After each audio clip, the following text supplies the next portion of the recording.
Greetings, everybody. Hello and welcome to Chilliteracy. I don't know why I'm doing that. Happy Wednesday. Closing in on the half year. My goodness me. Hello, everyone. How are we all doing? Welcome in. Thank you very much, Darly Sam, for your 48th month sub, and also Lahumph for basically the same. Thanks, Stream Elements. Yeah, Chilliteracy is indeed starting soon, if not now. But hello, everybody. How are we all doing? I see a lot of people are tired. That is fair. For those of you who need to go away and sleep, do that. But yes, I am doing very well. Thank you, Lady Mephistopheles. I am also tired. I've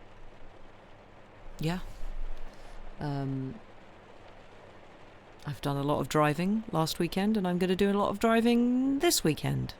Completely opposite ends of the country, but, just because I'm not in Europe, it doesn't mean I don't travel, apparently. I am actively travelling this time, rather than letting a larger vehicle take me. I mean, I am letting a larger vehicle take me, it's just I'm in control of the larger vehicle. But yes, I hope we're all doing well. Andy, you are currently fighting off a headache because there are too many would-be historians on the internet, oh no, that go around just saying stuff they have I hate that too. It sucks. I am very sorry that you're having to deal with that. The internet. Parola, you're a bit cold, getting chilly here. Oh, yes, I can imagine. Oh, excuse me, I'm yawning. It's a Wednesday. It's my time to yawn. I was just thinking that I've got sort of a slightly chilly breeze that is starting to filter through my windows. That's cool, but not like summer breeze cool. It's just like there's a tiny bit of a bite to it, and it's like, ooh, it's going to be autumn soon. It's going to be cozy season. It's our time. And I won't be there for half of it because, I'm in different places. But yes. You want chilly. Oh, is it really hot where you are, Andy? Still warm enough there for a walk outside in a t-shirt in the evening, Arian. Blimey. Yeah, it's not... I mean, it's been fairly cool today. The last few days it's been sort of, mid-20s. Early to mid-20s. But now it's starting to chill a bit. Apparently Dunkin' Donuts in the US brought pumpkin spice latte already. No, it's not spooky time yet. People are doing some fighting as well. Planned, probably they seem to... Oh, okay. But that's good at least. I hope. Oh my god, it's 30 degrees, Andy? Well, that sucks. And Parola, the opposite end of the spectrum, 9 degrees. I mean, that's not too bad, but yes, significantly colder. Yeah, that is absolutely too warm. I will 100% agree with you on that. But yes, I hope we are doing well. I hope we have recovered from the chaos that is Buik. We're back on the regular schedule. Spooky time starts back November the 1st. There's a brief interlude for Christmas and then back to spooky time. Yeah, that's fair. No, spooky time starts in October, I think. Possibly late September. I mean, we have Spooktober, but then, we're often doing spooky things, so, Buik was perfectly chaotic. I'm so glad. Buik! Is that the response? Is every time Book Week / Buik is mentioned, everybody must respond with Buik! I kind of love that. It's always spooky time. Exactly. There's always time for spooks. Significantly to hang on, I thought this was summer. What's this? Ah, yes. I mean, technically it's still summer. We've got a week and a bit, no, 2 weeks, and a week and a bit, before, September starts. January 1st to November the 30th, spooky time, December the 1st to 31st, Christmas. Yeah, that checks out. That's about right. Except week, because of course that's in August. So, there you go. But yes, we are back on the old Barchester Towers. Oh god, you'll probably get some Christmas music to practice a bit this week. Yeah, I mean, I was doing my choir Christmas programme like 3 weeks ago, possibly longer ago than that actually. It's probably about a month ago now. And I was doing it in like 26 degrees going, why am I doing this to myself? Why am I thinking about Christmas now? I hate it. I mean, I love Christmas, but I hate thinking about Christmas in July. But, December, spooky time, but Christmas. Yes, exactly. If we can somehow meld those two things together, we will. And we do. But yes, for now, this isn't spooky. But we are back to Barchester Towers.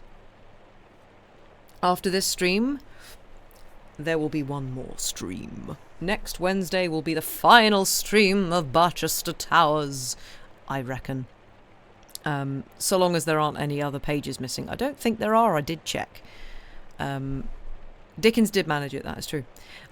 So the conclusion of the drama approaches. And last time we had a great time, didn't we? Last time we decided we love Madeline Neroni, which we Neroni.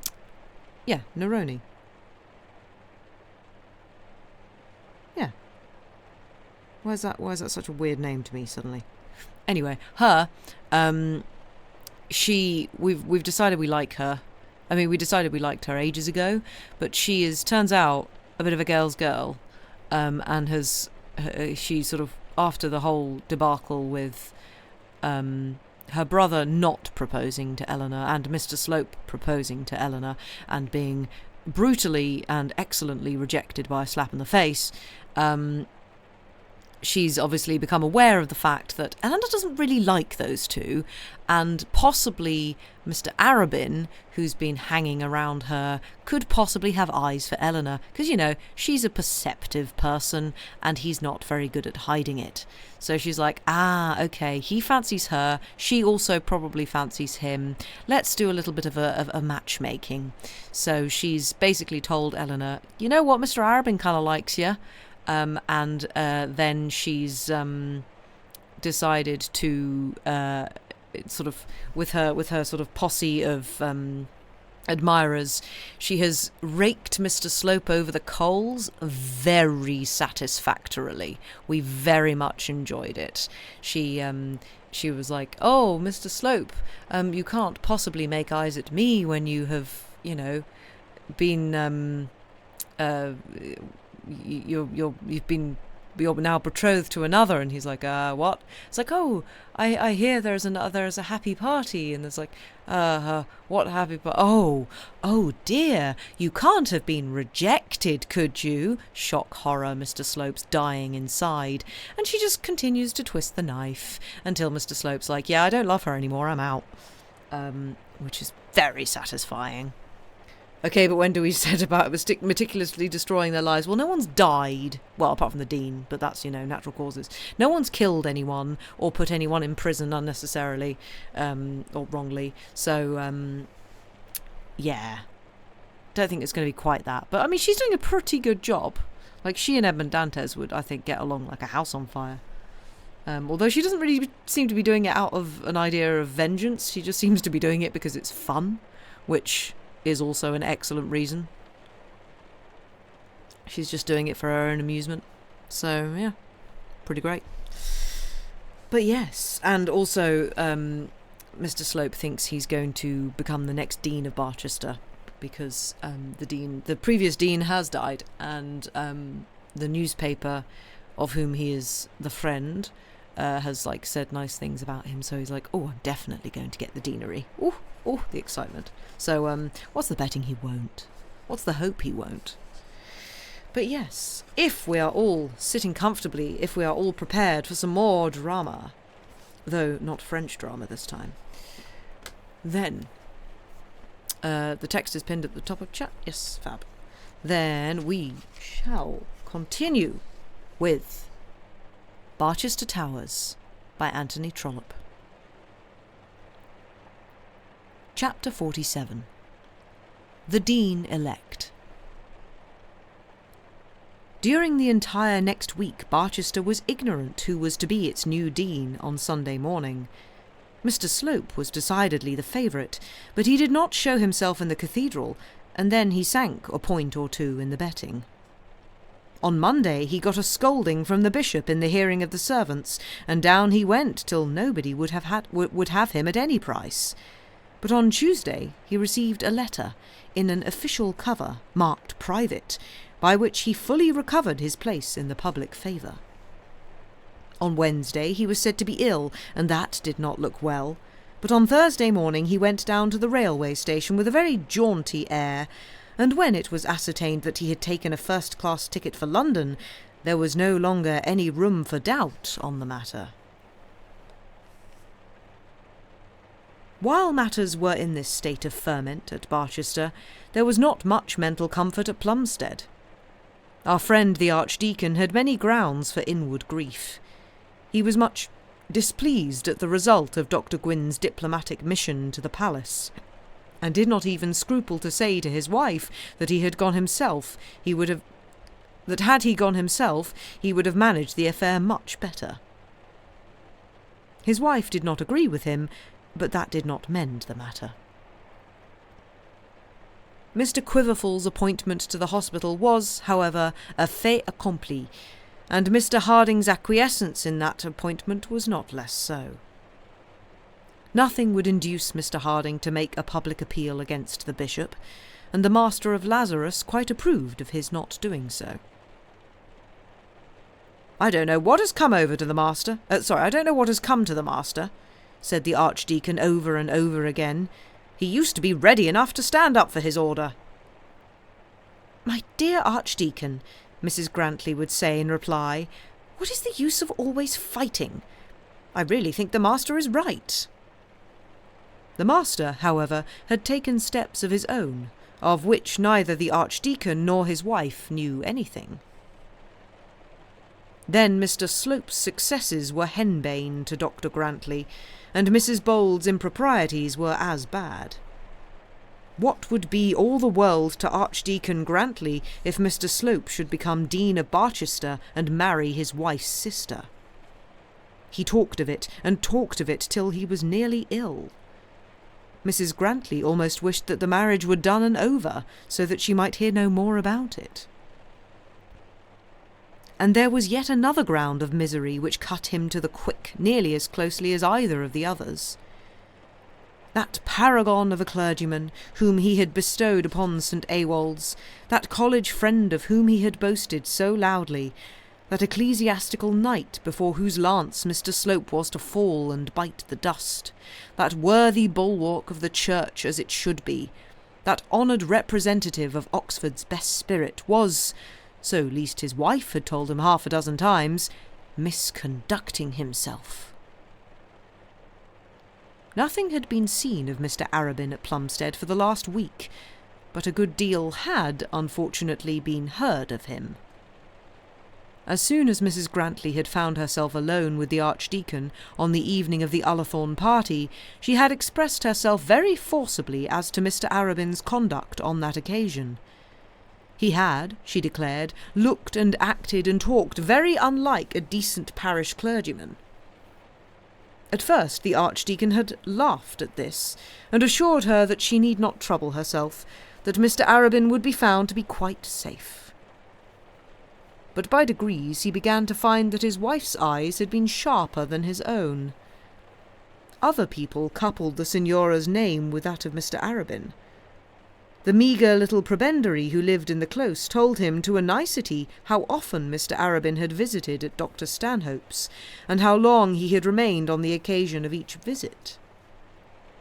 He had asked after Mr. Arabin at the cathedral library, and an officious little vicar choral had offered to go and see whether he could be found at Dr. Stanhope's. Rumour, when she has contrived to sound the first note on her trumpet, soon makes a loud peal audible enough. It was too clear that Mr. Arabin had succumbed to the Italian woman, and that the Archdeacon's credit would suffer fearfully if something were not done to rescue the brand from the burning. Besides, to give the Archdeacon his due, he was really attached to Mr. Arabin, and grieved greatly at his backsliding. They were sitting, talking over their sorrows in the drawing-room before dinner on the day after Mr. Slope's departure for London, and on this occasion Mrs. Grantley spoke out her mind freely. She had opinions of her own about parish clergymen, and now thought it right to give vent to them. "If you would have been led by me, Archdeacon, you would never have put a bachelor into St. Awol's."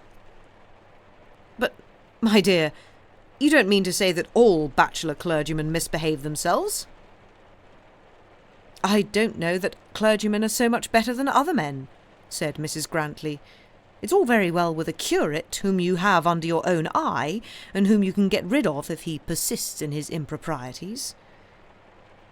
"But Mr. Arabin was a fellow and couldn't have had a wife." "Then I would have found someone who could." "But, my dear, are fellows never to get livings?" "Yes, to be sure they are, when they get engaged. I never would put a young man into a living unless he were married, or engaged to be married. Now here is Mr. Arabin. The whole responsibility lies upon you." "There is not at this moment a clergyman in all Oxford more respected for morals and conduct than Arabin." "Oh, Oxford," said the lady with a sneer. "What men choose to do at Oxford nobody ever hears of. A man may do very well at Oxford who would bring disgrace on a parish, and to tell you the truth, it seems to me that Mr. Arabin is just such a man." The Archdeacon groaned deeply, but he had no further answer to make. "You really must speak to him, Archdeacon.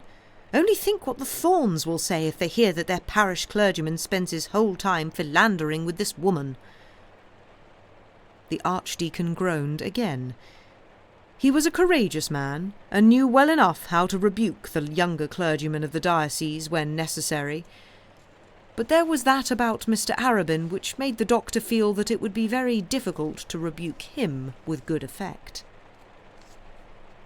"You can advise him to find a wife for himself, and he will understand well enough what that means," said Mrs. Grantley. The Archdeacon had nothing for it but groaning. There was Mr. Slope. He was going to be made dean. He was going to take a wife. He was about to achieve respectability and wealth, an excellent family mansion and a family carriage. He would soon be among the comfortable elite of the ecclesiastical world of Barchester, whereas his own protégé, the true scion of the true church, by whom he had sworn, would be still but a poor vicar, and that with a very indifferent character for moral conduct. It might be all very well recommending Mr. Arabin to marry, but how would Mr. Arabin, when married, support a wife? Things were ordering themselves thus in Plumstead drawing-room when Dr. and Mrs. Grantley were disturbed in their sweet discourse by the quick rattle of a carriage and pair of horses on the gravel sweep. The sound was not that of visitors, whose private carriages are generally brought up to country-house doors with demure propriety, but betokened rather the advent of some person or persons who were in a hurry to reach the house, and had no intention of immediately leaving it. Guests invited to stay a week, and who were conscious of arriving after the first dinner bell, would probably approach in such a manner. So might arrive an attorney with the news of a grand-uncle's death, or a son from college with all the fresh honours of a double first. No one would have had himself driven up to the door of a country house in such a manner who had the slightest doubt of his own right to force an entry. "Who is it?" said Mrs. Grantley, looking at her husband. "Who on earth can it be?" said the Archdeacon to his wife. He then quietly got up and stood with the drawing-room door open in his hand. "Why, it's your father." It was indeed Mr. Harding, and Mr. Harding alone. He had come by himself in a post-chaise with a couple of horses from Barchester, arriving almost after dark, and evidently full of news. His visits had usually been made in the quietest manner. He had rarely presumed to come without notice, and had always been driven up in a modest old green fly, with one horse that hardly made itself heard as it crawled up to the hall door. "Good gracious, Warden, is it you?"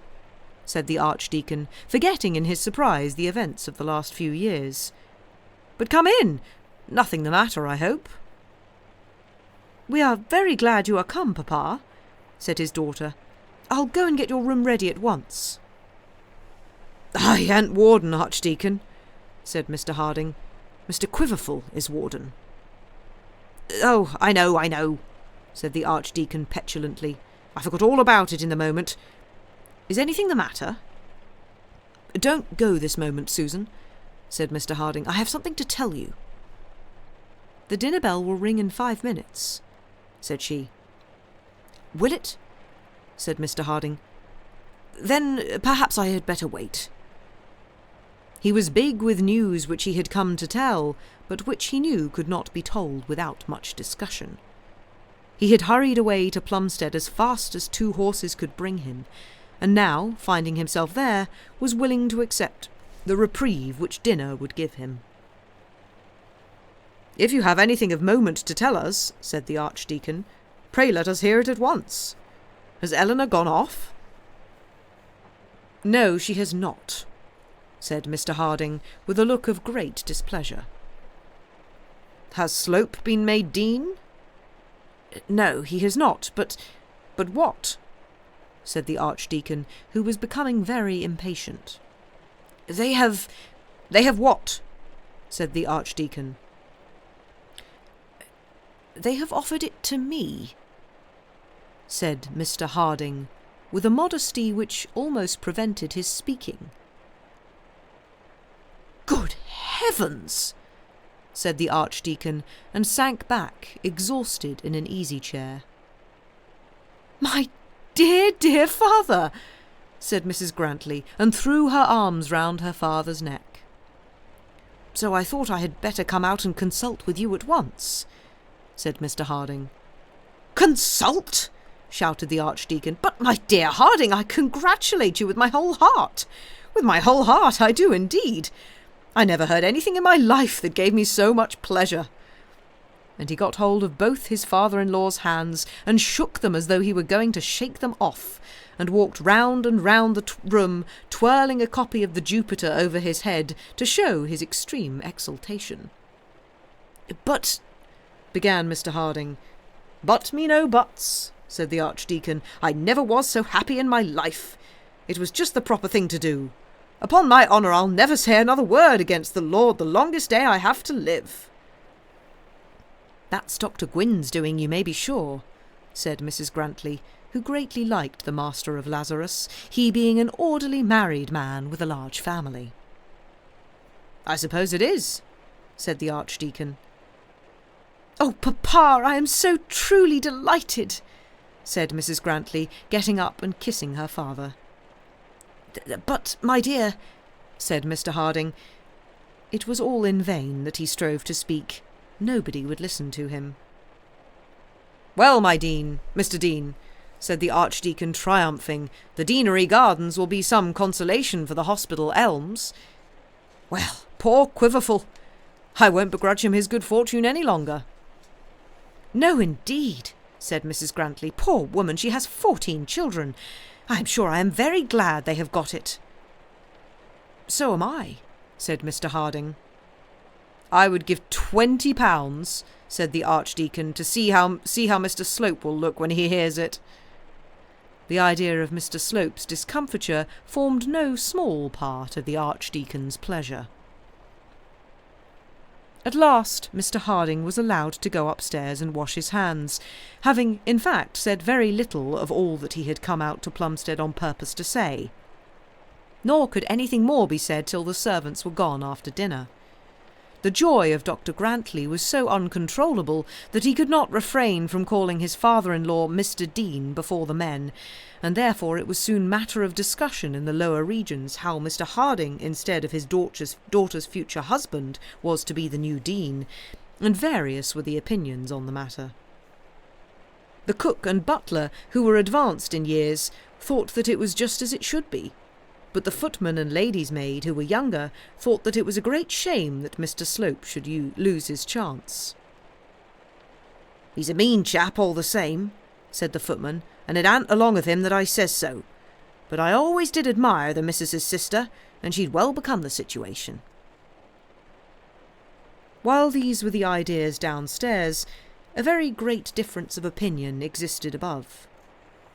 As soon as the cloth was drawn and the wine on the table, Mr. Harding made for himself an opportunity of speaking.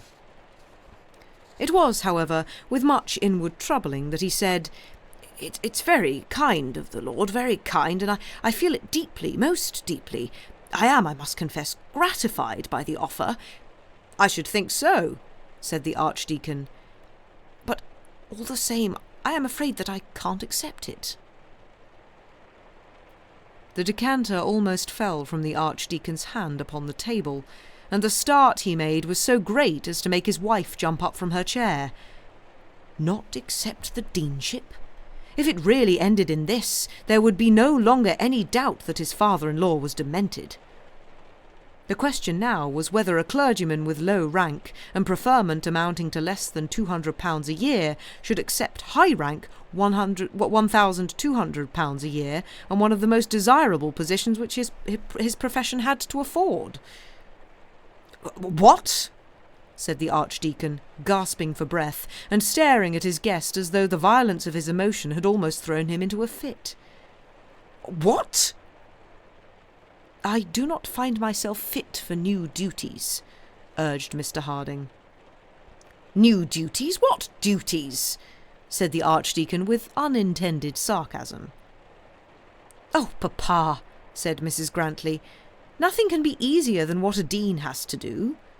Surely you are more active than Dr. Trefoil." He won't have half as much to do as he has at present," said Dr. Grantley. "Did you see what the Jupiter said the other day about young men?" "Yes, and I saw that the Jupiter said all that it could to induce the appointment of Mr. Slope. Perhaps you would wish to see Mr. Slope made dean." Mr. Harding made no reply to this rebuke, though he felt it strongly. He had not come over to Plumstead to have further contention with his son-in-law about Mr. Slope, so he allowed it to pass by. "I know I cannot make you understand my feeling," he said, "for we have been cast in different moulds. I may wish that I had your spirit and energy and power of combating, but I have not. Every day that is added to my life increases my wish for peace and rest." "And where on earth can a man have peace and rest if not in a deanery?" said the Archdeacon. "People will say that I am too old for it." "People? Good heavens, people? What people? What need you care for any people?" "But I think myself I am too old for any new place." "Dear papa," said Mrs. Grantley, "men 10 years older than you are appointed to new situations day after day." "My dear," said he, "it is impossible that I should make you understand my feelings, nor do I pretend to any great virtue in the matter. The truth is, I want the force of character which might enable me to stand against the spirit of the times. The call on all sides now is for young men, and I have not the nerve to put myself in opposition to the demand. Were the Jupiter, when it hears of my appointment, to write article after article, setting forth my incompetency, I am sure it would cost me my reason. I ought to be able to bear with such things, you will say. Well, my dear, I own that I ought. But I feel my weakness, and I know that I can't. And to tell you the truth, I know no more than a child what the dean has to do." "Pshaw!" exclaimed the Archdeacon. "Don't be angry with me, Archdeacon. Don't let us quarrel about it, Susan. If you knew how keenly I feel the necessity of having to disoblige you in this matter, you would not be angry with me." This was a dreadful blow to Dr. Grantley. Nothing could possibly have suited him better than having Mr. Harding in the deanery. Though he had never looked down on Mr. Harding on account of his recent poverty, he did fully recognise the satisfaction of having those belonging to him in comfortable positions. It would be much more suitable that Mr. Harding should be Dean of Barchester than Vicar of St. Cuthbert's and Precentor to boot. And then the great discomfiture of that arch-enemy of all that was respectable in Barchester, of that new low-church clerical parvenu that had fallen amongst them, that alone would be worth more almost than the situation itself. It was frightful to think that such unhoped-for good fortune should be marred by the absurd crotchets and unwholesome hallucinations by which Mr. Harding allowed himself to be led astray. To have the cup so near his lips and then to lose the drinking of it was more than Dr. Grantley could endure. And yet it appeared as though he would have to endure it. In vain he threatened, and in vain he coaxed. Mr. Harding did not indeed speak with perfect decision of refusing the proffered glory, but he would not speak with anything like decision of accepting it. When pressed again and again, he would again and again allege that he was wholly unfitted to new duties. It was in vain that the Archdeacon tried to insinuate, though he could not plainly declare, that there were no new duties to perform. It was in vain he hinted that in all cases of difficulty he, the Archdeacon, was willing and able to guide a weak-minded dean. Mr. Harding seemed to have a foolish idea, not only that there were new duties to do, but that no one should accept the place who was not himself prepared to do them. The conference ended in an understanding that Mr. Harding should at once acknowledge the letter he had received from the minister's private secretary, and should beg that he might be allowed 2 days to make up his mind, and that during those 2 days the matter should be considered. On the following morning the Archdeacon was to drive Mr. Harding back to Barchester.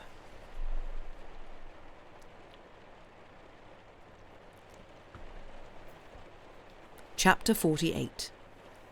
Miss Thorne shows her talent at matchmaking. On Mr. Harding's return to Barchester from Plumstead, which was effected by him in due course in company with the Archdeacon, more tidings of a surprising nature met him. He was, during the journey, subjected to such a weight of unanswerable argument, all of which went to prove that it was his bounden duty not to interfere with the paternal government that was so anxious to make him a dean, that when he arrived at the chemist's store in High Street, he hardly knew which way to turn himself in the matter. But, perplexed as he was doomed to further perplexity. He found a note there from his daughter begging him most urgently to come to her immediately. But we must again go back a little in our story. Miss Thorne had not been slow to hear the rumours respecting Mr. Arabin, which had so much disturbed the happiness of Mrs. Grantley. And she also was unhappy to think that her parish clergyman should be accused of worshipping a strange goddess. She also was of opinion that rectors and vicars should all be married, and with that good-natured energy which was characteristic of her, she put her wits to work to find a fitting match for Mr. Arabin.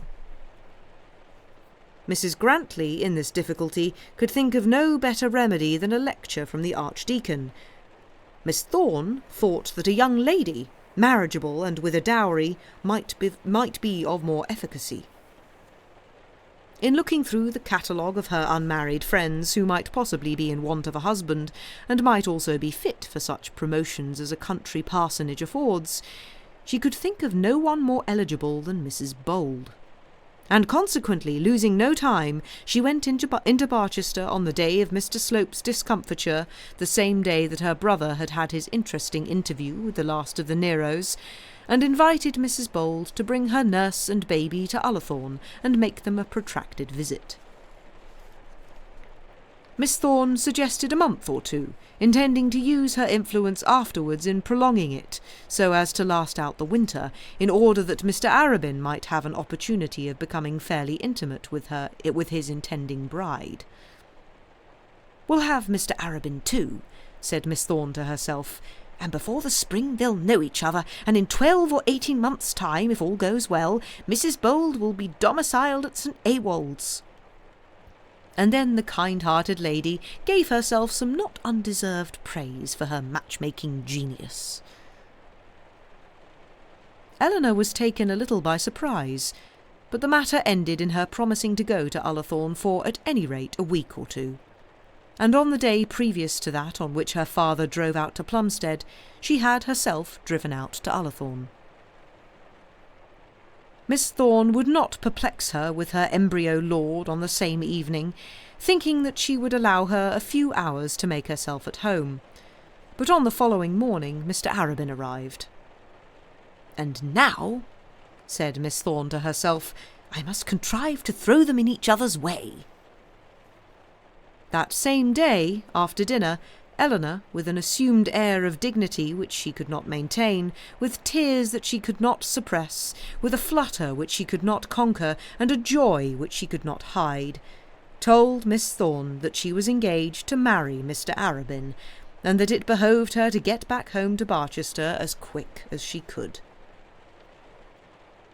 To say simply that Miss Thorne was rejoiced at the success of the scheme would give a very faint idea of her feelings on the occasion. My readers may probably have dreamt before now that they have had before them some terribly long walk to accomplish, some journey of 20 or 30 miles, an amount of labour frightful to anticipate, and that immediately on starting they have ingeniously found some accommodating short-cut which has brought them without fatigue to their work's end in 5 minutes. Miss Thorne's waking feelings were somewhat of the same nature. My readers may perhaps have had to do with children, and may on some occasion have promised to their young charges some great gratification intended to come off, perhaps at the end of the winter or at the beginning of summer. The impatient juveniles, however, will not wait, and clamorously demand their treat before they go to bed. Miss Thorne had a sort of feeling that her children were equally unreasonable. She was like an inexperienced gunner who has ill-calculated the length of the train that he has laid. The gunpowder exploded much too soon, and poor Miss Thorne felt that she was blown up by the strength of her own petard. Miss Thorne had had lovers of her own, but they had been gentlemen of old-fashioned and deliberate habits. Miss Thorne's heart also had not always been hard, though she was still a virgin spinster, but it had never yielded in this way at the first assault. She had intended to bring together a middle-aged, studious clergyman and a discreet matron who might possibly be induced to marry again, and in doing so she had thrown fire among tinder. Well, it was all as it should be, but she did feel perhaps a little put out by the precipitancy of her own success, and perhaps a little vexed at the readiness of Mrs. Bold to be wooed. She said, however, nothing about it to anyone, and ascribed it to the altered manners of the new age. Their mothers and grandmothers were perhaps a little more deliberate, but it was admitted on all sides that things were conducted very differently now than in former times. For aught Miss Thorne knew of the matter, a couple of hours might be quite sufficient under the new regime to complete that for which she in her ignorance had allotted 12 months. But we must not pass over the wooing so cavalierly. It has been told, with perhaps tedious accuracy, how Eleanor disposed of 2 of her lovers at Ullathorne, and it must also be told with equal accuracy, and if possible with less tedium, how she encountered Mr. Arabin. It cannot be denied that when Eleanor accepted Miss Thorne's invitation, she remembered that Ullathorne was in the parish of St. Ewolds. Since her interview with the Signora, she had done little else than think about Mr. Arabin, and the appeal that had been made to her. She could not bring herself to believe, or try to bring herself to believe, that what she had been told was untrue. Think of it how she would, she could not but accept it as a fact that Mr. Arabin was fond of her, And then when she went further and asked herself the question, she could not but accept it as a fact also that she was fond of him. If it were destined for her to be the partner of his hopes and sorrows, to whom could she look for friendship so properly as to Miss Thorne? This invitation was like an ordained step towards the fulfilment of her destiny, and when she also heard that Mr. Arabin was expected to be at Ullathorne on the following day, it seemed as though all the world were conspiring in her favour. Well, did she not deserve it? In that affair of Mr. Slope, had not all the world conspired against her? She could not, however, make herself easy and at home. When in the evening after dinner Miss Thorne expatiated on the excellence of Mr. Arabin's qualities, and hinted that any little rumour which might be ill-naturedly spread abroad concerning him really meant nothing, Mrs. Bold found herself unable to answer. When Miss Thorne went a little further and declared that she did not know a prettier vicarage house in the county than St. Ewolds, Mrs. Bold, remembering the projected bow window and the projected priestess, still held her tongue, though her ears tingled with the conviction that all the world knew that she was in love with Mr. Arabin. Well, what would that matter if they could only meet and tell each other what each now longed to tell? And they did meet. Mr. Arabin came early in the day, and found the two ladies together at work in the drawing-room. Miss Thorne, who had she known all the truth would have vanished into air at once, had no conception that her immediate absence would be a blessing, and remained chatting with them till luncheon time. Mr. Arabin could talk about nothing but the Signora Neroni's beauty, would discuss no people but the Stanhopes. This was very distressing to Eleanor, and not very satisfactory to Miss Thorne. But yet there was evidence of innocence in his open avowal of admiration. And then they had lunch, and then Mr. Arabin went out on parish duty, and Eleanor and Miss Thorne were left to take a walk together. "Do you think the Signora Neroni is so lovely as people say?" Eleanor asked as they were coming home. "She is very beautiful, certainly, very beautiful," Miss Thorne answered, "but I do not know that anyone considers her lovely. She is a woman all men would like to look at, but few, I imagine, would be glad to take her to their hearths, even were she unmarried and not afflicted as she is." There was some little comfort in this. Eleanor made the most of it till she got back to the house. She was then left alone in the drawing-room, and just as it was getting dark, Mr. Arabin came in. It was a beautiful afternoon in the beginning of October, and Eleanor was sitting in the window to get the advantage of the last daylight for her novel. There was a fire in the comfortable room, but the weather was not cold enough to make it attractive, and as she could see the sunset from where she sat, she was not very attentive to her book. Mr. Arabin, when he entered, stood a while with his back to the fire in his usual way, merely uttering a few commonplace remarks about the beauty of the weather, while he plucked up courage for more interesting converse. It cannot probably be said that he had resolved then and there to make an offer to Eleanor. Men, we believe, seldom make such resolves. Mr. Slope and Mr. Stanhope had done so, it is true, but gentlemen generally propose without any absolutely defined determination as to their doing so. Such was now the case with Mr. Arabin. "It is a lovely sunset," said Eleanor, answering him on the dreadfully trite subject which he had chosen. Mr. Arabin could not see the sunset from the hearthrug, so he had to go close to her. "Very lovely," said he, standing modestly so far away from her as to avoid touching the flounces of her dress. Then it appeared that he had nothing further to say, so, after gazing for a moment in silence at the brightness of the setting sun, he returned to the fire. Eleanor found that it was quite impossible for herself to commence a conversation. In the first place, she could find nothing to say. Words, which were generally plenty enough with her, would not come to her relief.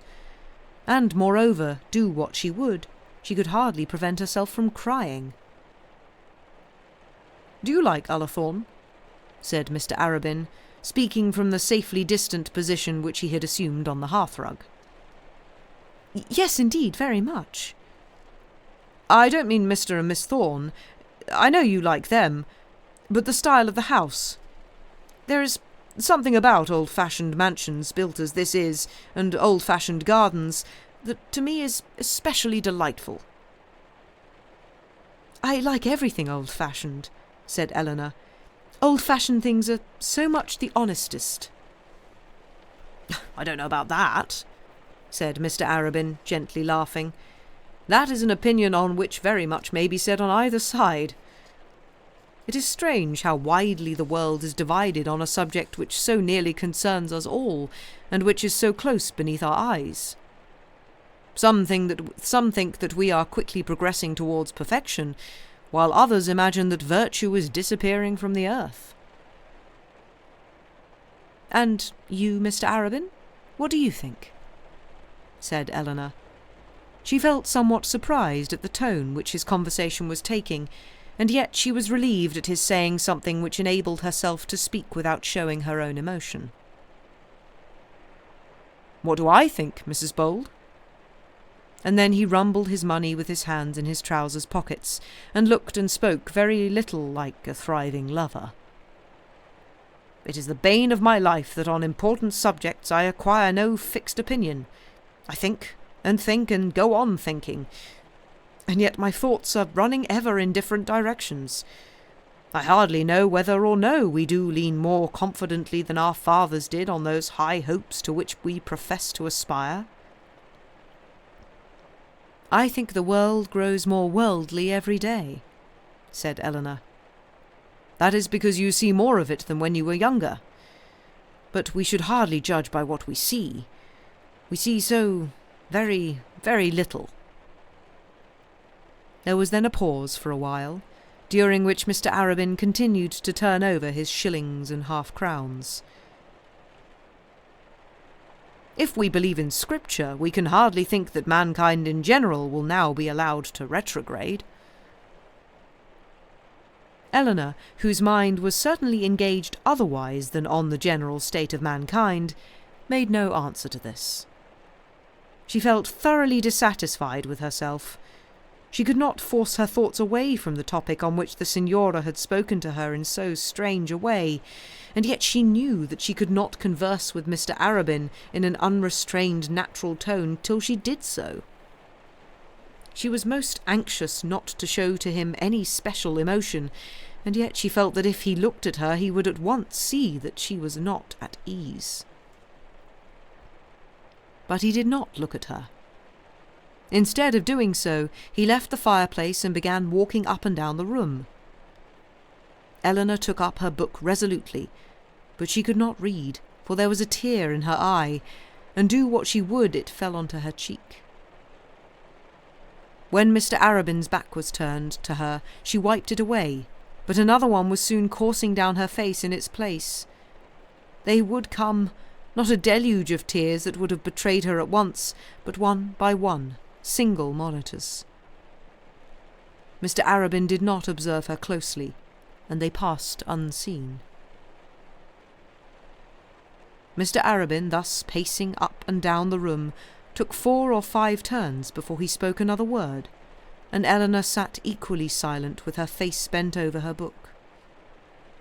She was afraid that her tears would get the better of her, and was preparing for an escape from the room, when Mr. Arabin in his walk stood opposite to her. He did not come close up, but stood exactly on the spot to which his course brought him, and then, with his hands under his coat-tails, thus made his confession. "Mrs. Bold," said he, "I owe you retribution for a great offence of which I have been guilty towards you." Eleanor's heart beat so that she could not trust herself to say that he had never been guilty of any offence. So Mr. Arabin thus went on. I have thought much of it since, and I am now aware that I was wholly unwarranted in putting to you a question which I once asked you. It was indelicate on my part, and perhaps unmanly. No intimacy which may exist between myself and your connection, Dr. Grantley, could justify it, nor could the acquaintance which existed between ourselves. This word acquaintance struck cold on Eleanor's heart. Was this to be her doom after all? I therefore think it right to beg your pardon in a humble spirit, and I now do so. What was Eleanor to say to him? She could not say much, because she was crying, and yet she must say something. She was most anxious to say that something graciously, kindly, and yet not in such a manner as to betray herself. She had never felt herself so much at a loss for words. Indeed, I took no offence, Mr. Arabin. Oh, but you did, and had you not done so, you would not have been yourself. You were as right to be offended as I was wrong so to offend you. I have not forgiven myself, but I hope to hear that you forgive me. She was now past speaking calmly, though she still continued to hide her tears, and Mr. Arabin, after pausing a moment in vain for her reply, was walking off towards the door. She felt that she could not allow him to go unanswered without grievously sinning against all charity, so, rising from her seat, she gently touched his arm and said, "Oh, Mr. Arabin, do not go till I speak to you. I do forgive you. You know that I forgive you." He took the hand that had so gently touched his arm, and then gazed into her face if he would peruse there, as though written in a book, the whole future destiny of his life. And as he did so, there was a sober, sad seriousness in his own countenance, which Eleanor found herself unable to sustain. She could only look down upon the carpet, let her tears trickle as they would, and leave her hand within his. It was but for a minute that they stood so, but the duration of that minute was sufficient to make it ever memorable to them both. Eleanor was sure now that she was loved. No words, be their eloquence what it might, could be more impressive than that eager, melancholy gaze. Why did he look so into her eyes? Why did he not speak to her? Could it be that he looked for her to make the first sign? And he, though he knew but little of women, even he knew that he was loved.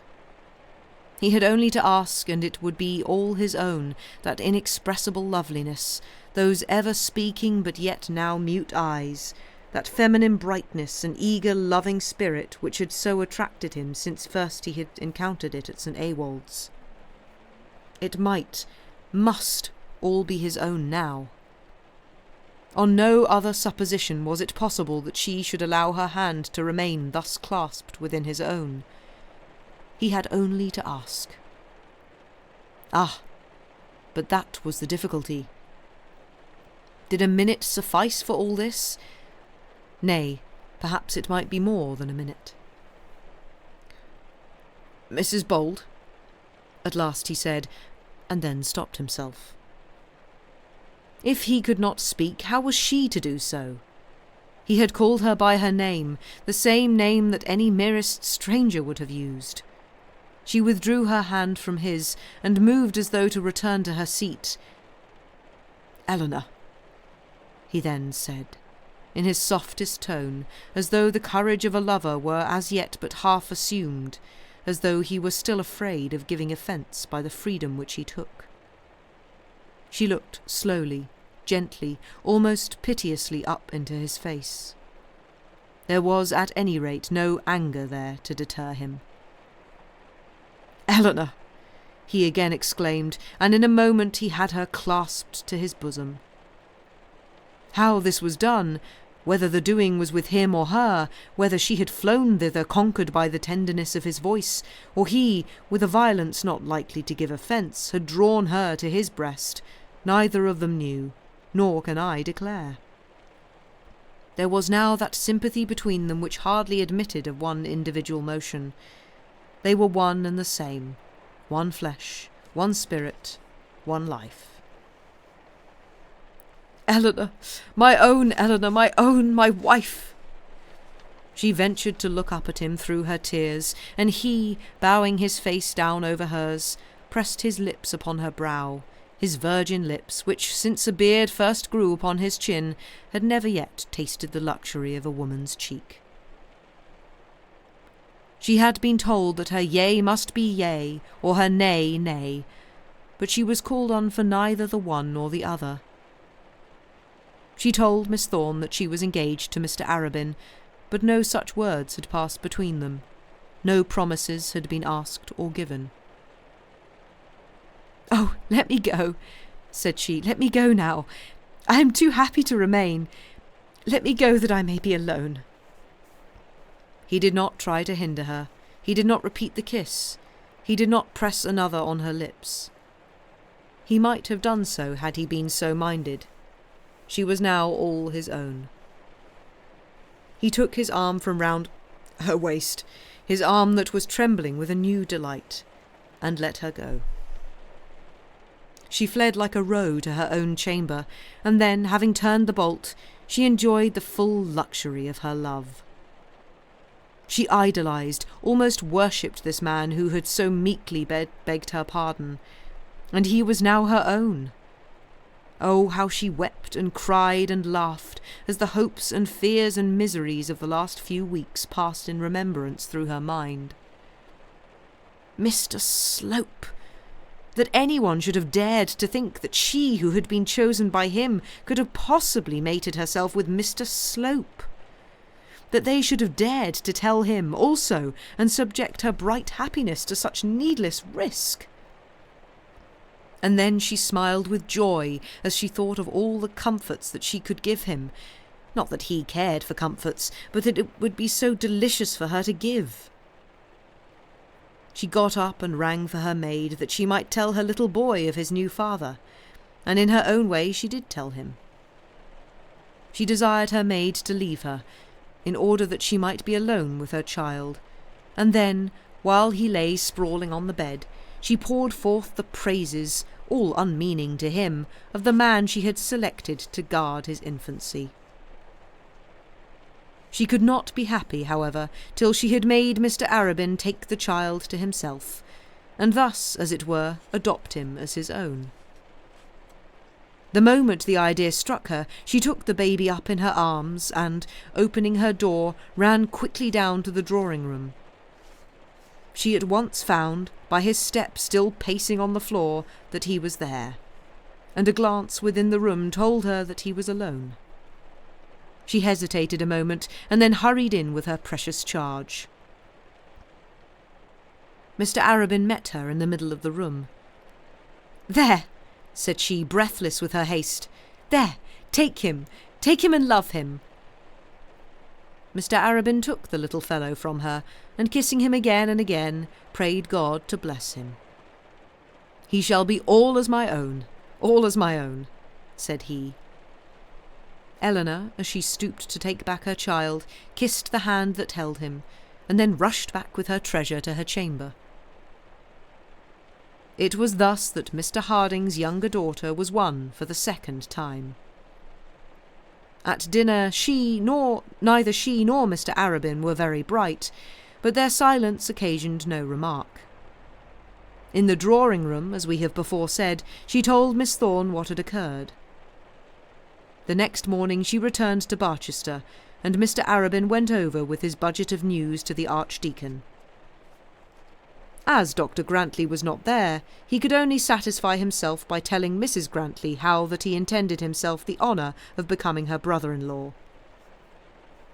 In the ecstasy of her joy at hearing such tidings, Mrs. Grantley vouchsafed him a warmer welcome than any he had yet received from Eleanor. "Good heavens!" she exclaimed. It was the general exclamation of the rectory. "Poor Eleanor! Dear Eleanor! What a monstrous injustice has been done her! Well, it shall be made up now." And then she thought of the Signora. What lies people tell, she said to herself. But people in this matter had told no lies at all. And that is where we shall take a break. I hope you are enjoying so far. I certainly am. Mr. Arabin is just like completely clueless, bless him. I don't know what to do here. But yes. Anyway, we shall go to a break. So yes, I hope you're enjoying. Go do break-related things. And excuse me. Oh. Yes, finally some things are going well. Huzzah! Yes, go do break-related things, and we shall see you back in about 5 minutes. Go sleep well, Lady Mephistopheles. Thank you for being here. So yes, see you in a bit. Bye for now.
And we return.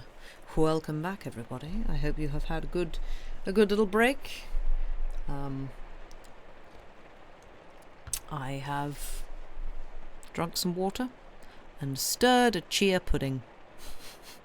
Oh, the excitement. Such a thrilling life I lead.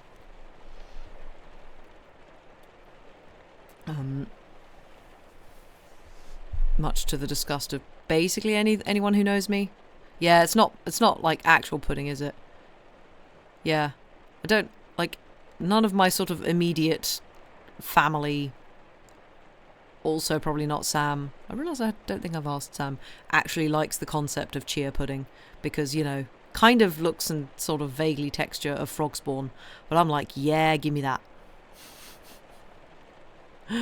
So, yeah. But yes, yeah, hope we are enjoying so far. You've never had it, but it sounds great to you. I mean, I like it as a texture. It's kind of gloopy, and you can kind of put whatever you want in it. So, yeah. Bit too slimy for you. Yeah, that's fair. But, like, you can put stuff with it. Like, people do, like, chocolate chia puddings and stuff. Tapioca pudding is a treat. Ooh, nice. Mrs. P looked on in mild disgust. Yeah, I feel like sort of that kind of, you know, slimy or squidgy textures. It's a very kind of like Marmite thing. It's like people either love it or hate it. I'm all about that, apparently. I don't know why. I found this out a few years back. It was just like, oh my god, I love mochi. And then it's just like, maybe I should just try more, like, you know, Japanesey stuff, or, you know, like Japanese, Vietnamese, Taiwanese, like all of those kind of, there's a lot more like textures in, like, different textures in their cuisines, and especially like things like Japanese desserts, like the stuff like red bean paste and like mochi and all of that kind of stuff, and I'm just like, oh yeah, I like this. I don't know, just find it very satisfying to eat, and often the flavours are really good with it. Squishy, chewy, delicious, absolutely. Yeah, and then everybody else is around me is like, why do you like that? And I'm like, I'm having a great time, you don't have to like it. So yeah. But anyway, shall we continue? We have, I think, we're going to do one more chapter tonight. Oh no, two chapters tonight, yeah. And then we have not that much for next stream. Hooray! Means there's more for me. Yeah, exactly. More for me if no one else wants it. Right. If we are sitting comfortably and return from break, we shall continue with Chapter 49, The Beelzebub Cult. When Miss Thorne left the dining room, Eleanor had formed no intention of revealing to her what had occurred. But when she was seated beside her hostess on the sofa, the secret dropped from her almost unawares. Eleanor was but a bad hypocrite, and she found herself quite unable to continue talking about Mr. Arabin as though he were a stranger, while her heart was full of him. When Miss Thorne, pursuing her own scheme with discreet zeal, asked the young widow whether, in her opinion, it would not be a good thing for Mr. Arabin to get married, she had nothing for it but to confess the truth. "I suppose it would," said Eleanor, rather sheepishly. "Oh, Miss Thorne." Oh, sorry. Whereupon Miss Thorne amplified on the idea. "Oh, Miss Thorne," said Eleanor, "he is going to be married. I am engaged to him." Now, Miss Thorne knew very well that there had been no such engagement when she had been walking with Mrs. Bold in the morning. She had also heard enough to be tolerably sure that there had been no preliminaries to such an engagement. She was, therefore, as we have before described, taken a little by surprise. But nevertheless she embraced her guest and cordially congratulated her.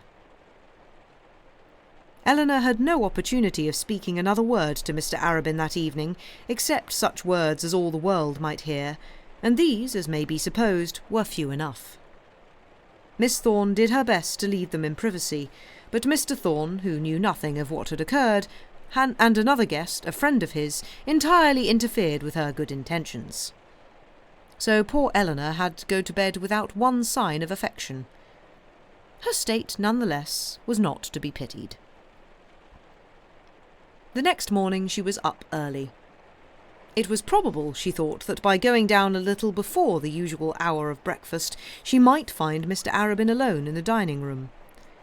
Might it not be that he would also calculate that an interview would thus be possible? Thus thinking, Eleanor was dressed a full hour before the time fixed in the Ullathorne household for morning prayers. She did not at once go down. She was afraid to seem to be too anxious to meet her lover, though heaven knows her anxiety was intense enough. She therefore set herself down at her window, and repeatedly looking at her watch, nursed her child till she thought she might venture forth. When she found herself at the dining-room door, she stood a moment, hesitating to turn the handle, but when she heard Mr. Thorne's voice inside, she hesitated no longer. Her object was defeated, and she might now go in as soon as she liked without the slightest imputation on her delicacy. Mr. Thorne and Mr. Arabin were standing on the hearthrug, discussing the merits of the Beelzebub colt, or rather Mr. Thorne was discussing and Mr. Arabin was listening. That interesting animal had rubbed the stump of his tail against the wall of his stable, and occasioned much uneasiness to the Ullathorne master of the horse. Had Eleanor but waited another minute, Mr. Thorne would have been in the stables. Mr. Thorne, when he saw his lady guest, repressed his anxiety. The Beelzebub colt must do without him. And so the three stood, saying little or nothing to each other, till at last the master of the house, finding that he could no longer bear his present state of suspense respecting his favourite young steed, made an elaborate apology to Mrs. Bold, and escaped. As he shut the door behind him, Eleanor almost wished that he had remained. It was not that she was afraid of Mr. Arabin, but she hardly knew yet how to address him. He, however, soon relieved her from her embarrassment. He came up to her, and taking both her hands in his, he said, "So, Eleanor, you and I are to be man and wife. Is it so?" She looked up into his face, and her lips formed themselves into a single syllable. She uttered no sound, but he could read the affirmative plainly in her face. "It is a great trust," said he, "a very great trust." It is, said Eleanor, not exactly taking what he had said in the sense that he had meant. "It is a very, very great trust, and I will do my utmost to deserve it." "And I also will do my utmost to deserve it," said Mr. Arabin, very solemnly. And then, winding his arm round her waist, he stood there gazing at the fire, and she, with her head leaning on his shoulder, stood by him, well satisfied with her position. They neither of them spoke, or found any want of speaking. All that was needful for them to say had been said. The yea had been spoken by Eleanor in her own way, and that way had been perfectly satisfactory to Mr. Arabin. And now it remained to them each to enjoy the assurance of the other's love. And how great that luxury is! How far it surpasses any other pleasure which God has allowed to his creatures, and to a woman's heart how doubly delightful! When the ivy has found its tower, when the delicate creeper has found its strong wall, we know how the parasite plants grow and prosper. They were not created to stretch forth their branches alone, and endure without protection the summer sun and the winter's storm. Alone they but spread themselves on the ground, and cower unseen in the dingy shade. But when they have found their firm supporters, how wonderful is their beauty, how all-pervading and victorious! What is the turret without its ivy, or the high garden wall without the jasmine which gives it its beauty and fragrance? The hedge without the honeysuckle is but a hedge. Just an aside, kind of hate this view on women and men. There is a feeling still half existing, but now half conquered by the force of human nature, that a woman should be ashamed of her love till the husband's right to her compels her to acknowledge it, we would fain preach a different doctrine. A woman should glory in her love, but on that account let her take the more care that it be such as to justify her glory. Eleanor did glory in hers, and she felt, and had cause to feel, that it deserved to be held as glorious. She could have stood there for hours with his arm round her, had fate and Mr. Thorne permitted it. Each moment she crept nearer to his bosom, and felt more and more certain that there was her home. What now to her was the Archdeacon's arrogance, her sister's coldness, or her dear father's weakness? What need she care for the duplicity of such friends as Charlotte Stanhope? She had found the strong shield that should guard her from all wrongs, the trusty pilot that should henceforth guide her through the shoals and rocks. She would give up the heavy burden of her independence, and once more assume the position of a woman, and the duties of a trusting and loving wife. What? Sorry, I can't let this slide without commentary. And he too stood there fully satisfied with his place. They were both looking intently on the fire, as though they could read there their future fate, till at last Eleanor turned her face towards his. "How sad you are," she said, smiling. And indeed his face was, if not sad, at least serious. "How sad you are, love." "Sad?" said he, looking down at her. "No, certainly not sad." Her sweet, loving eyes were turned towards him, and he smiled softly as he answered her. The temptation was too strong even for the demure propriety of Mr. Arabin, and bending over, he pressed his lips to hers. Immediately after this, Mr. Thorne appeared, and they were both delighted to hear that the tail of the Beelzebub colt was not materially injured. It had been Mr. Harding's intention to hurry over to Ullathorne as soon as possible after his return to Barchester, in order to secure the support of his daughter in his meditated revolt against the Archdeacon as touching the deanery, but he was spared the additional journey by hearing that Mrs. Bold had returned unexpectedly home. As soon as he had read her note, he started off, and found her waiting for him in her own house. How much each of them had to tell the other, and how certain each was that the story which he or she had to tell would astonish the other. "My dear, I am so anxious to see you," said Mr. Harding, kissing his daughter. "Oh, papa, I have so much to tell you," said the daughter, returning the embrace.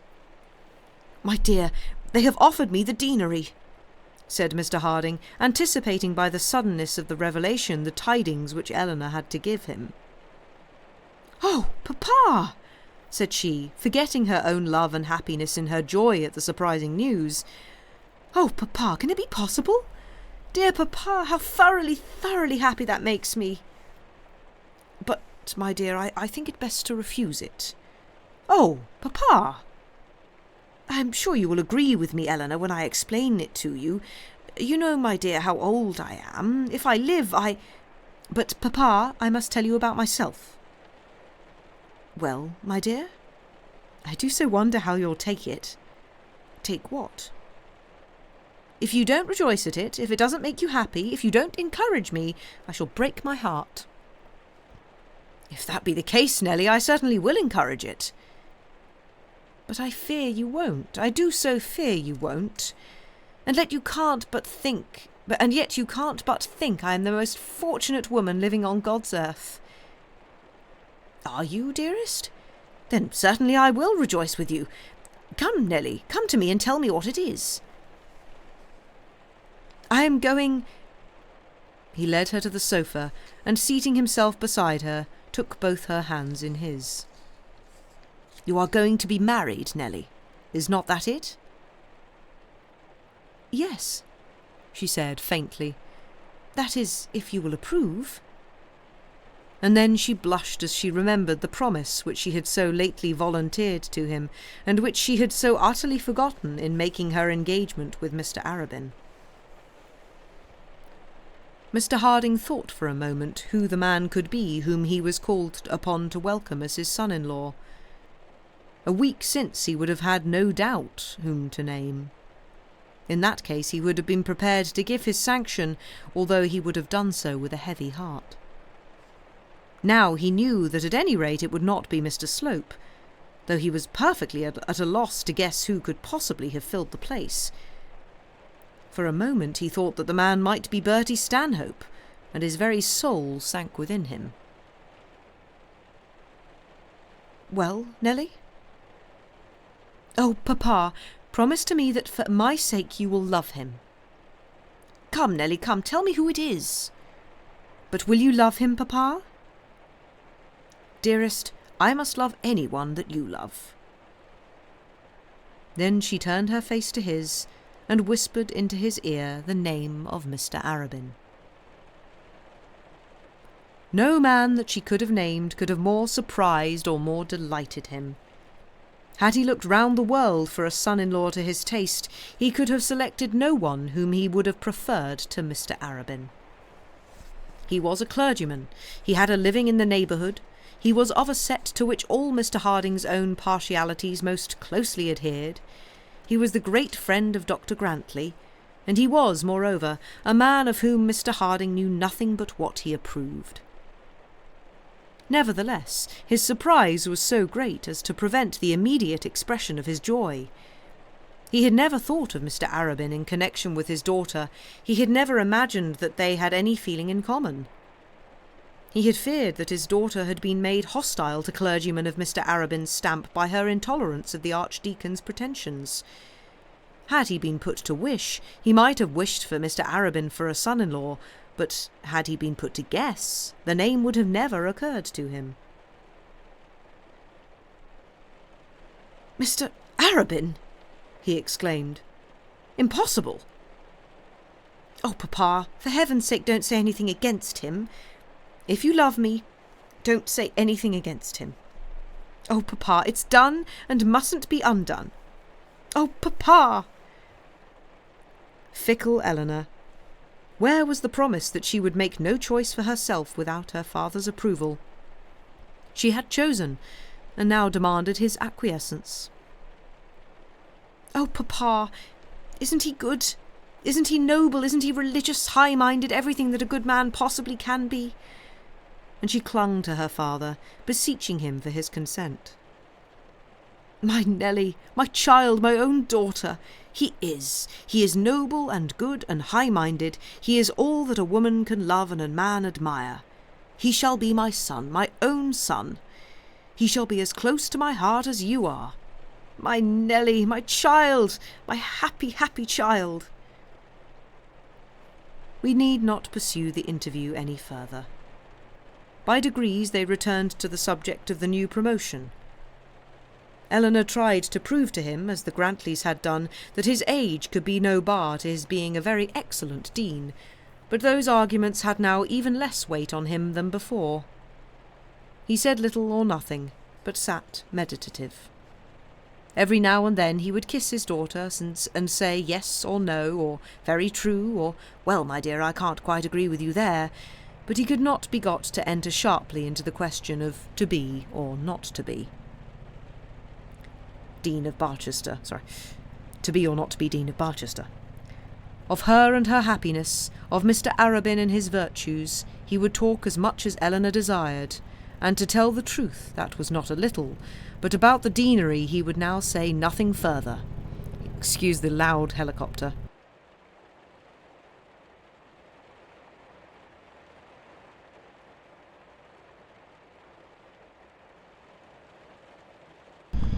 Sorry, just muted there for a second. It shook the entire room. He had got a new idea into his head. Why should not Mr. Arabin be the new dean?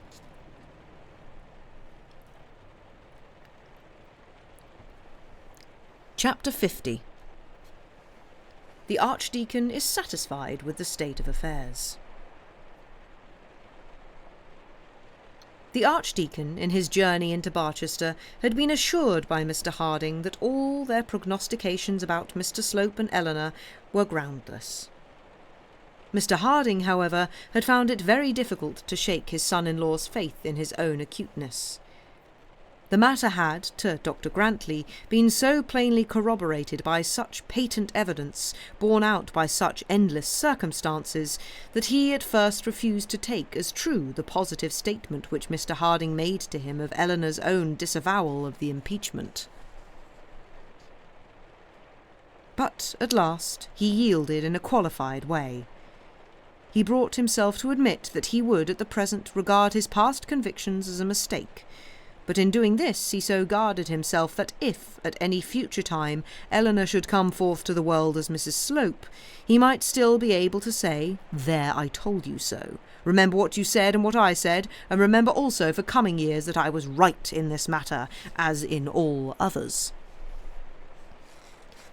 He carried, however, his concessions so far as to bring himself to undertake to call at Eleanor's house, and he did call accordingly, while the father and daughter were yet in the middle of their conference. Mr. Harding had so much to hear and to say that he had forgotten to advertise Eleanor of the honour that awaited her, and she heard her brother-in-law's voice in the hall while she was quite unprepared to see him. "There's the Archdeacon," she said, springing up. "Yes, my dear. He told me to tell you that he would come and see you, but to tell the truth I had forgotten all about it."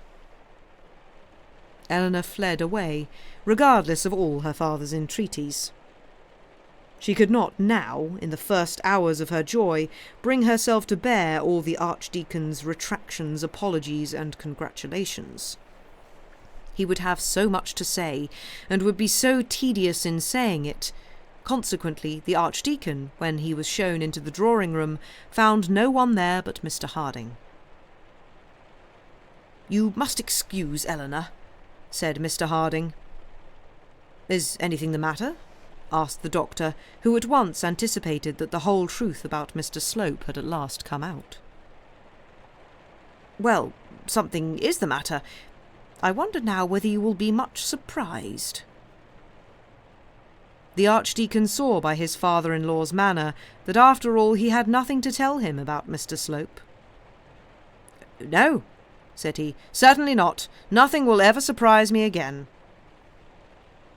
Very many men nowadays, besides the Archdeacon, adopt or affect to adopt the nil admirari doctrine, but nevertheless, to judge from their appearance, they are just as subject to sudden emotions as their grandfathers and grandmothers were before them. "What do you think Mr. Arabin has done?" "Mr. Arabin?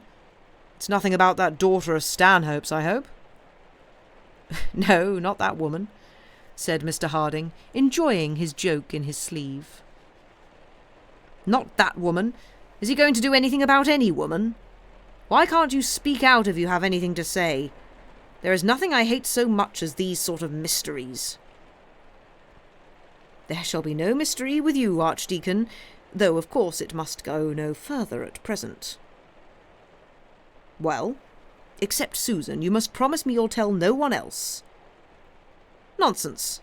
exclaimed the Archdeacon, who was becoming angry in his suspense. "You can't have any secret about Mr. Arabin." "Only this, that he and Eleanor are engaged." It was quite clear to see by the Archdeacon's face that he did not believe a word of it. "Mr. Arabin? It's impossible." "Eleanor, at any rate, has just now told me so." "It's impossible," repeated the Archdeacon. "Well, I can't say I think it is impossible. It certainly took me by surprise, but that does not make it impossible." "She must be mistaken." Mr. Harding assured him that there was no mistake, that he would find, on returning home, that Mr. Arabin had been at Plumstead with the express object of making the same declaration, that even Miss Thorne knew all about it, and that, in fact, the thing was as clearly settled as any such arrangement between a lady and a gentleman could well be. "Good heavens!" said the Archdeacon, walking up and down Eleanor's drawing-room. "Good heavens! Good heavens!" Now, these exclamations certainly betokened faith. Mr. Harding properly gathered from it that, at last, Dr. Grantley did believe the fact. The first utterance clearly evinced a certain amount of distaste at the information he had received. The second simply indicated surprise. In the tone of the third, Mr. Harding fancied that he could catch a certain gleam of satisfaction. The Archdeacon had truly expressed the workings of his mind. He could not but be disgusted to find how utterly astray he had been in all his anticipations. Had he only been lucky enough to have suggested this marriage himself when he first brought Mr. Arabin into the country, his character for judgment and wisdom would have received an addition which would have classed him at any rate next to Solomon. And why had he not done so? Might he not have foreseen that Mr. Arabin would want a wife in his parsonage? He had foreseen that Eleanor would want a husband, but should he not also have perceived that Mr. Arabin was a man much more likely to attract her than Mr. Slope? The Archdeacon found that he had been at fault, and of course could not immediately get over his discomfiture. Then his surprise was intense.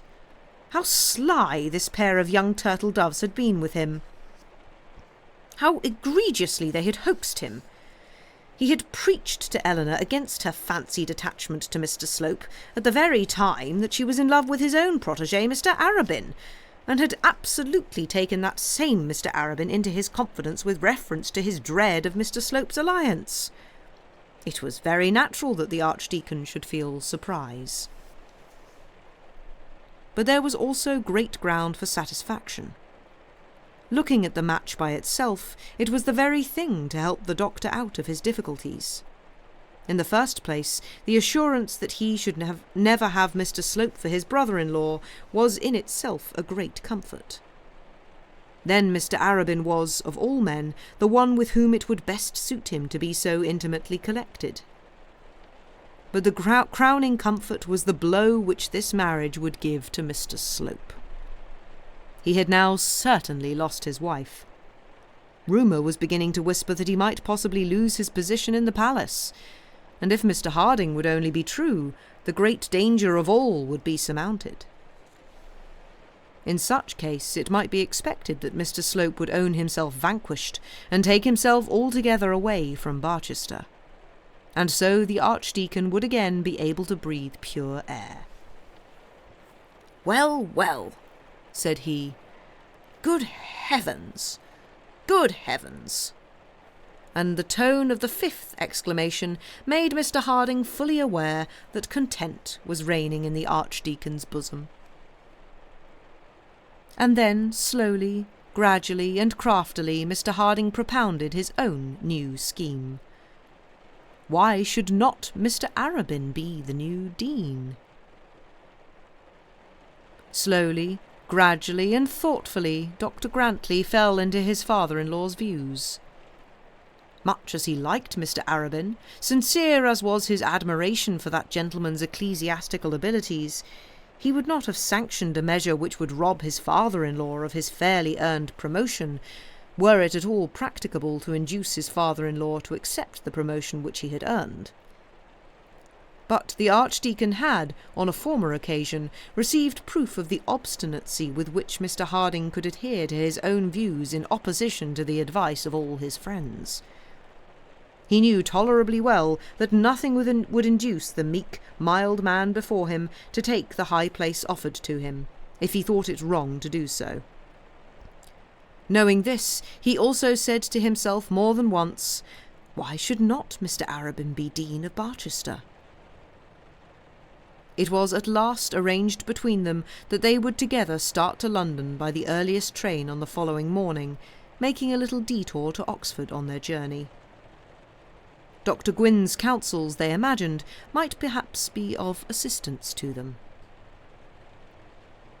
These matters settled, the Archdeacon hurried off, that he might return to Plumstead and prepare for his journey. The day was extremely fine, and he came up into the city in an open gig. As he was driving up the High Street, he encountered Mr. Slope at a crossing. Had he not pulled up rather sharply, he would have run over him. The two had never spoken to each other since they had met on a memorable occasion in the bishop's study. They did not speak now, but they looked each other full in the face, and Mr. Slope's countenance was as impudent, as triumphant, as defiant as ever. Had Dr. Grantley not known to the contrary, he would have imagined that his enemy had won the deanship, the wife, and all the rich honours for which he had been striving. As it was, he had lost everything that he had in the world, and had just received his congé from the bishop. In leaving the town, the Archdeacon drove by the well-remembered entrance of Hiram's Hospital. There, at the gate, was a large, untidy farmer's waggon, laden with untidy-looking furniture, and there, inspecting the arrival, was good Mrs. Quiverful, not dressed in her Sunday best, not very clean in her apparel, not graceful as to her bonnet and shawl, or indeed with many feminine charms as to her whole appearance. She was busy at domestic work in her new house, and had just ventured out, expecting to see no one on the arrival of the family chattels. The Archdeacon was down upon her before she knew where she was. Her acquaintance with Dr. Grantley or his family was very slight indeed. The Archdeacon, as a matter of course, knew every clergyman in the Archdeaconry, it may almost be said in the diocese, and had some acquaintance, more or less intimate, with their wives and families. With Mr. Quiverful he had been concerned on various matters of business, but of Mrs. Quiverful he had seen very little. Now, however, he was in too gracious a mood to pass her by unnoticed. The Quiverfuls, one and all, had looked for the bitterest hostility from Dr. Grantley. They knew his anxiety that Mr. Harding should return to his old home at the hospital, and they did not know that a new home had been offered at the deanery. Mrs. Quiverful was therefore not a little surprised, and not a little rejoiced also, at the tone in which she was addressed. "How do you do, Mrs. Quiverful? How do you do?" said he, stretching his left hand out of the gig as he spoke to her. "I am very glad to see you employed in so pleasant and useful a manner. Very glad indeed." Mrs. Quiverful thanked him, and shook hands with him, and looked into his face suspiciously. She was not sure whether the congratulations and kindness were or were not ironical. Pray tell Mr. Quiverful from me," he continued, "that I am rejoiced at his appointment. It's a comfortable place, Mrs. Quiverful, and a comfortable house, and I am very glad to see you in it. Goodbye, goodbye." And he drove on, leaving the lady well pleased and astonished at his good nature. On the whole, things were going well with the Archdeacon, and he could afford to be charitable to Mrs. Quiverful. He looked forth from his gig smilingly on all the world, and forgave everyone in Barchester their sins, excepting only Mrs. Proudie and Mr. Slope. Had he seen the bishop, he would have felt inclined to pat even him kindly on the head. He determined to go home by St. Ewolds. This would take him some 3 miles out of his way, but he felt that he could not leave Plumstead comfortably without saying one word of good fellowship to Mr. Arabin. When he reached the parsonage, the vicar was still out, but from what he had heard he did not doubt but that he would meet him on the road between their 2 houses. He was right in this, for about half-way home, at a narrow turn, he came upon Mr. Arabin, who was on horseback. "Well, well, well, well," said the Archdeacon, loudly, joyously, and with supreme good humour. "Well, well, well, so after all we have no further cause to fear Mr. Slope." "I hear from Mrs. Grantley that they have offered the deanery to Mr. Harding," said the other. "Mr. Slope has lost more than the deanery, I find." And then the Archdeacon laughed jocosely. Come, Mr. Arabin, you have kept your secret well enough. I know all about it now." "I have no secret, Archdeacon," said the other with a quiet smile. "None at all, not for a day. It was only yesterday that I knew my own good fortune, and today I went over to Plumstead to ask your approval. From what Mrs. Grantley has said to me, I am led to hope that I shall have it." With all my heart, said the Archdeacon cordially, holding his friend fast by the hand. It's just as I would have it. She is an excellent young woman. She will not come to you empty-handed, and I think she will make you a good wife. If she does her duty by you as her sister does by me, you'll be a happy man, that's all I can say. And as he finished speaking, a tear might have been observed in each of the doctor's eyes. Mr. Arabin warmly returned the Archdeacon's grasp, but he said little. His heart was too full for speaking, and he could not express the gratitude which he felt. Dr. Grantley understood him as well as though he had spoken for an hour. "And mind, Arabin," said he, "no one but myself shall tie the knot. We'll get Eleanor out to Plumstead, and it shall come off there. I'll make Susan stir herself, and we'll do it in style. I must be off to London tomorrow on special business. Harding goes with me, but I'll be back before your bride has got her wedding dress ready." And so they parted. On his journey home, the Archdeacon occupied his mind with preparations for the marriage festivities. He made a great resolve that he would atone to Eleanor for all the injury he had done her by the munificence of his future treatment. He would show her what was the difference in his eyes between a Slope and an Arabin. On one other thing also he decided with a firm mind. If the affair of the Dean should not be settled in Mr. Arabin's favour, nothing should prevent him putting a new front and bow window to the dining-room at St. Ewald's parsonage. "So we're sold after all, Sue," said he to his wife, accosting her with a kiss as soon as he entered his house. He did not call his wife Sue above twice or thrice in a year, and these occasions were great high days. "Eleanor has had more sense than we gave her credit for," said Mrs. Grantley. And there was great content in Plumstead Rectory that evening, and Mrs. Grantley promised her husband that she would now open her heart and take Mr. Arabin into it. Hitherto she had declined to do so.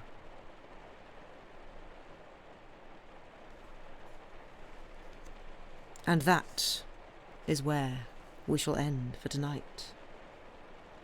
Thank you for listening.